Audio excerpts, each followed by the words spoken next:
राष्ट्रीय लोक जनशक्ति पार्टी के किसान इकाई के आज हमने ये प्रेस वार्ता बुलाया है। हमारे दाईं ओर ठाकुर अमित पाल सिंह जी जो राष्ट्रीय उपाध्यक्ष हैं और हमारे बाईं ओर अटल सिंघल जी जो हमारे संगठन के वरिष्ठ नेता हैं। इनके बाईं तरफ मनीष यादव जी,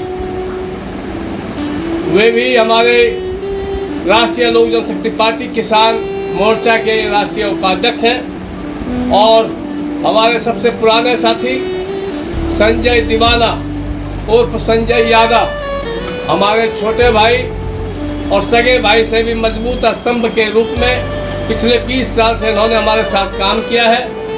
हमारे पास जब प्रभाव था दलित सेना का, हम राष्ट्रीय संगठन महासचिव होते थे, उस समय भी ये दिल्ली प्रदेश के अध्यक्ष के रूप में हमारे कंधे को और हमारे कदम को मजबूत किया है। तो आज हम लोगों ने इस प्रेस वार्ता को इसलिए बुलाया है कि 23 जनवरी को हमारे जन्मदिन के उपलक्ष्य पर राष्ट्रीय लोक जनशक्ति पार्टी किसान इकाई का कार्यकारी राष्ट्रीय अध्यक्ष के रूप में मुझे जिम्मेवारी दी गई, जिस जिम्मेवारी के पास मैंने ठाकुर अमित पाल सिंह को राष्ट्रीय उपाध्यक्ष के रूप में जिम्मेवारी दिया है और इनको हरियाणा और राजस्थान का प्रभार दिया है। वहाँ ये हरियाणा और राजस्थान में संगठन को देखेंगे और संगठन ज़्यादा से ज़्यादा मजबूत हो, उसका प्रभारी के रूप में इनको नियुक्त किया है। अटल जी हमारे सलाहकार के रूप में, हमारे मार्गदर्शक के रूप में, हमारे भाई के रूप में मेरे साथ ये कदम से कदम मिला के सहयोग कर रहे हैं। मनीष यादव जी, ये भी हमारे बहुत पुराने साथी हैं और इनको भी राष्ट्रीय उपाध्यक्ष की जिम्मेवारी दिया है। और दिल्ली प्रदेश और पंजाब का प्रभारी के रूप में इनको हमने जिम्मेवारी दिया है कि दिल्ली प्रदेश में संगठन क्यों और पंजाब में संगठन को मजबूत हो, उसकी देखरेख के लिए इनको जिम्मेवारी दिया है। संजय यादव जी हमारे बहुत पुराने साथी हैं। दिल्ली चूँकि देश की राजधानी है और देश के राजधानी में संगठन कमज़ोर ना रहे, इसके लिए पुराने साथी को हमने प्रदेश की जिम्मेवारी दिया है। और प्रदेश के साथ साथ इनको हम राष्ट्रीय कार्यकारिणी में भी रखेंगे, लेकिन दिल्ली प्रदेश मजबूत हो उसके लिए हमने इनको ये जिम्मेवारी सौंपते हुए और उम्मीद करते हैं कि ये सभी साथी के माध्यम से ही हम किसान सेल का एक मजबूत संगठन के रूप में अपने राष्ट्रीय अध्यक्ष माननीय पशुपति कुमार पारस जी का कदम मजबूत करेंगे, हाथ मजबूत करेंगे और पार्टी का जो संदेश और नीति है उसको घर घर पहुंचाने का संकल्प लेते हुए इस बीड़ा को हम लोग उठाते हैं। अभी बनने के बाद 2 महीने से मैं बिहार के दौरे पे था। बिहार के हर जिले का हमने समीक्षा किया, बैठक किया और पुनः फिर मैं बिहार जा रहा हूँ, क्योंकि हमारी पार्टी का बेस बिहार है और बिहार में राष्ट्रीय लोक जनशक्ति पार्टी को सबसे मजबूत संगठन के रूप में हम तैयार करेंगे। और 2025 से पहले हम इस मजबूती में अपने संगठन को जरूर तैयार कर देंगे कि हम सभी सीटों पे विधानसभा का चुनाव लड़ने में सक्षम रहें, मजबूत रहें। अगर हमारे नेता कभी किसी को समर्थन भी देते हैं तो हम उनका मजबूती से सहयोग कर सकें। और हमारी पार्टी राष्ट्रीय लोक जनशक्ति पार्टी एनडीए के घटक दल के हम लोग मजबूत साथी हैं, पुराने साथी हैं। हमारे नेता, जिस समय बिहार में कोई भी एनडीए का घटक दल नहीं था, हमारे नेता माननीय पशुपति कुमार पारस जी पूरे आस्था और विश्वास के साथ देश के प्रधानमंत्री नरेंद्र मोदी जी के साथ चट्टान के जैसे खड़े थे और आज भी विचारों से चट्टान के जैसे खड़े हैं। और निश्चित रूप से जो भी घटक दल का संदेश होगा, आदेश होगा, उसके साथ हमारे नेता का आदेश होगा। जहां पशुपति वहीं हम संकल्प के साथ खड़े हैं और संगठन को मजबूत करने के संकल्प के साथ हम अलग अलग राज्यों के भी हम प्रभारी नियुक्त करेंगे और अलग अलग राज्य में भी युद्ध स्तर पर दौरा करते हुए संगठन को मजबूत से मजबूत करने का संकल्प लेते हैं। हम आज और कुछ साथी को नियुक्ति देने जा रहे हैं।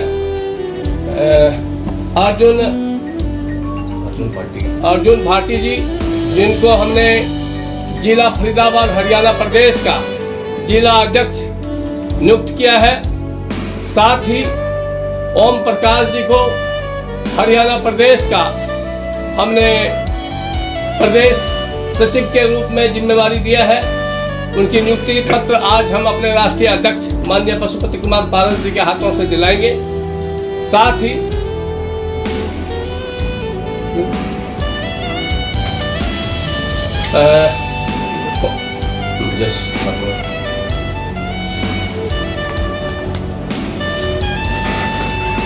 नियुक्ति पत्र भी उनका बन के आ गया है।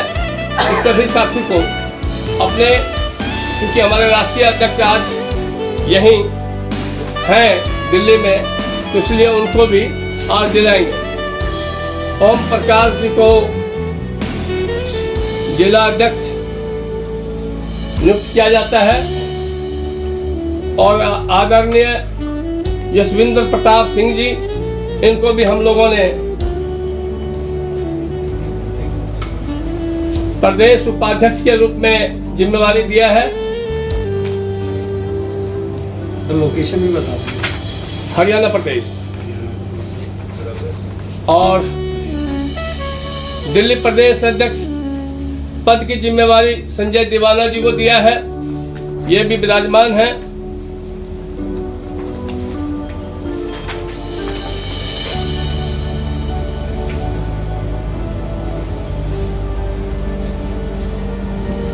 वैष्णो दत्त शर्मा जी, इनको जिला उपाध्यक्ष के रूप में जिम्मेवारी दिया है। श्रीमती रश्मि बतौनी जी को राष्ट्रीय उपाध्यक्ष, रश्मि जी थोड़ा सा आइएगा। और महिला संगठन, महिला किसान की पूरी जिम्मेवारी इनके कंधों पे होगा और महिला किसान की पूरी नेतृत्व ये करेंगी। हमारे संगठन में इनको राष्ट्रीय उपाध्यक्ष के रूप में महिला किसान का प्रभारी इनको हम बनाएंगे। हाँ।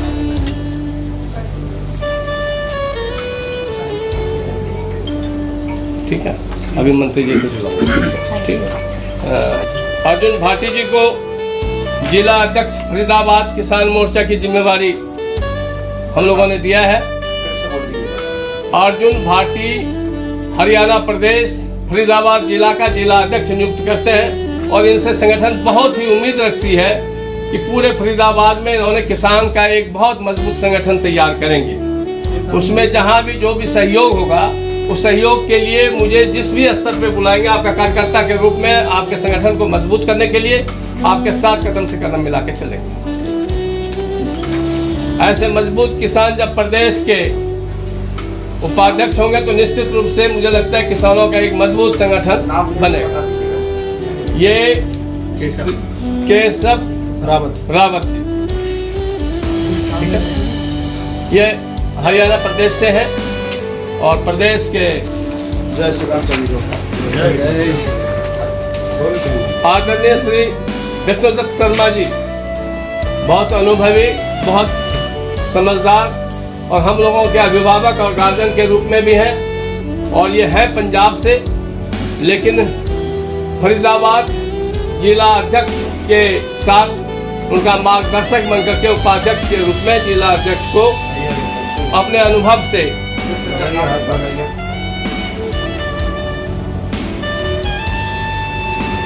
अब ये चिट्ठी सब मंत्री जी के हाथ से दिलवाएंगे। ठीक है।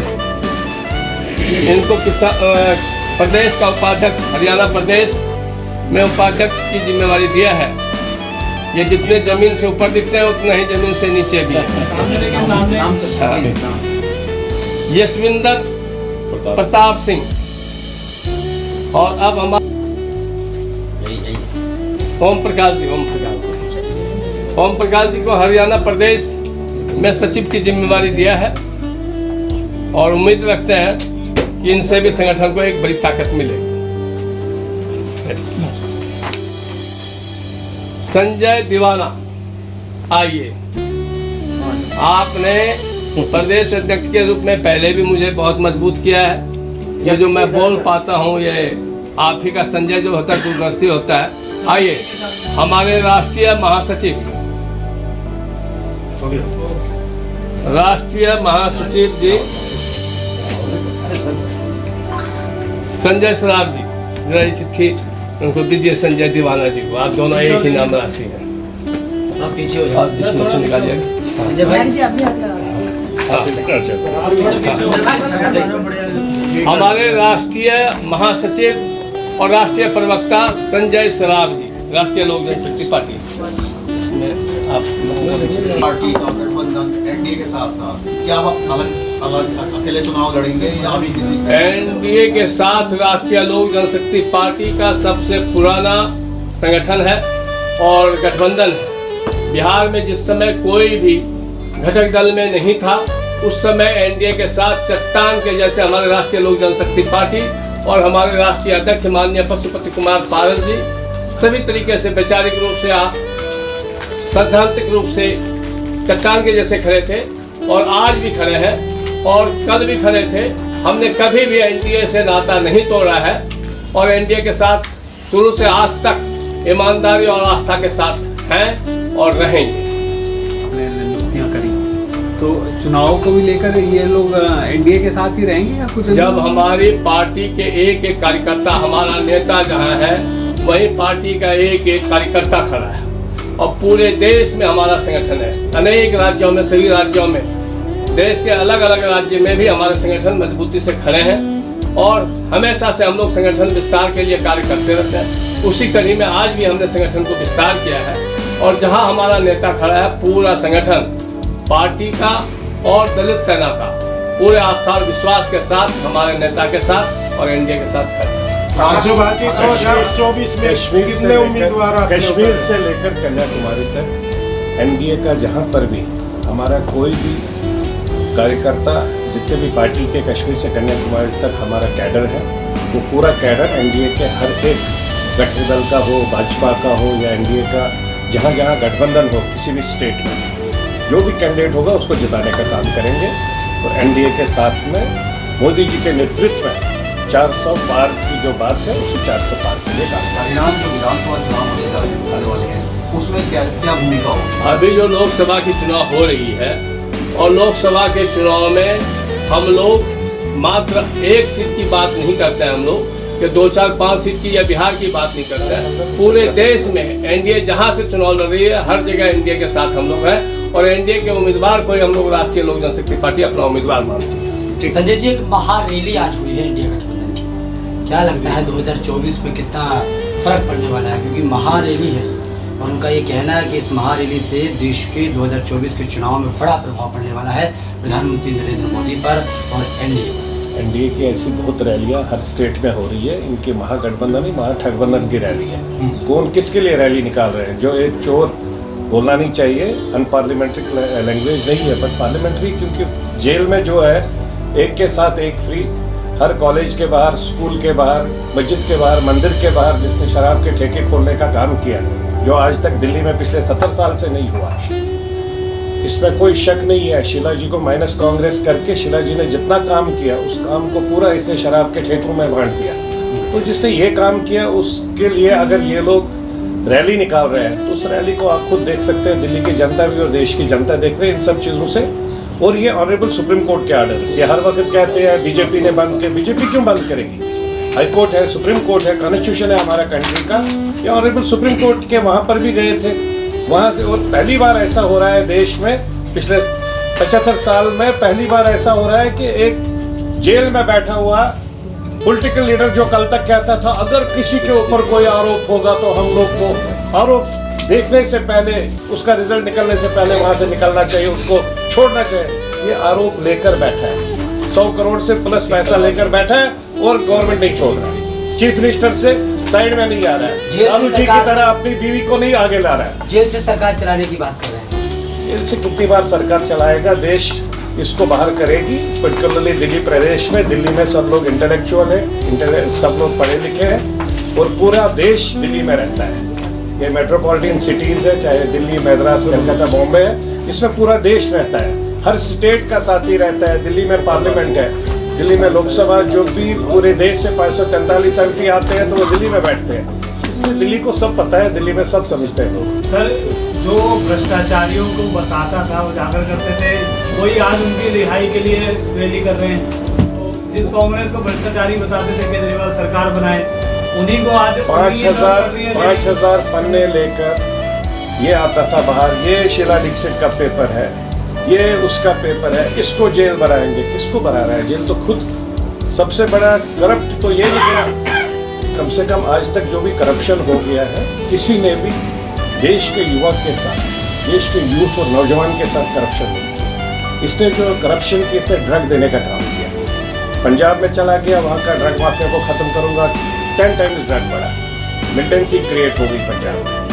अलगाववादियों के साथ के बैठा। डॉक्टर विश्वास राव ने क्या बोला जब हम ये इनकी मीटिंग चल रही थी? हमने उस मीटिंग में जब उसको देखा कि खालिस्तानी, मैंने कहा ये क्या बोलता है, आज प्रधानमंत्री के लिए लड़ेंगे, कल सीएम के लिए लड़ेंगे, कल पीएम के लिए लड़ेंगे, इसकी बात छोड़ दो, जो आता है वो आने दो। तो ये सब चीज़ नहीं है देश में। ये जो छोटा भगवान है ना, छोटा भगवान, ये छोटा भगवान सबकी औकात बताता है। तो इस छोटे भगवान ने सब आज सब पढ़े लिखे हैं, है ना, सब पढ़े लिखे। हमारे स्वर्गवासी नेता माननीय रामविलास पासवान साहब ने ये जो छोटा भगवान उस वक्त दिया जब हमारे को यहाँ इसकी 31 रुपये आउटगोइंग थी, इनकमिंग 15 रुपये रही थी। पासवान साहब ने 2 रुपये 35 पैसे आउटगोइंग की, इनकमिंग 3 की। जब मंत्रालय भी उस वक्त उनको छोड़ना पड़ा। लेकिन ये छोटा भगवान पूरे देश को जो दे दिया ना, भगवान तो भगवान ही है, उससे ऊपर कुछ भी नहीं है। लेकिन भगवान के रूप में जिसको हम लोग कहते हैं, उन्होंने अपने हाथ में दिया। गूगल बाबा को खोलो, सबकी औकात बताता है। संजय जी, डॉक्टर फारूक साहब जो वहां पर है, 140 करोड़ का फ्रॉड है JKCA का, जो कश्मीर क्रिकेट एसोसिएशन का, वो क्या बताएगा? सब जो वहां पर लोग हैं वो अपना वजूद बचाने के लिए ये जो है ठगबदन की रैली जो है, ठगबदन जो मर्जी आप अपना वजूद बचाने के लिए, कोई देश के सब लोग जो आज नौजवान युवा है, पढ़े लिखे हैं, वो सब मजाक कर रहे हैं। संजय जी, जिस तरह शराब नीति चलाई गई थी एक के साथ एक फ्री, क्या आम आदमी पार्टी में भी एक के बाद एक अंदर जाएगा? अब एक के बाद एक अंदर तो जा ही रहे। वो ऑनरेबल सुप्रीम कोर्ट के माध्यम से जो आ रहा है, कोर्ट में केस चल रहा है, प्रैक्टिकल शेप पे सब जुडियस है। We should not discuss this thing, but still then being an political activist, political part of the party, we are forced to speak on it. Otherwise, a case sub judice hai. Let the honorable court should decide. Whatever will the final decision, everybody will accept that. Thank you.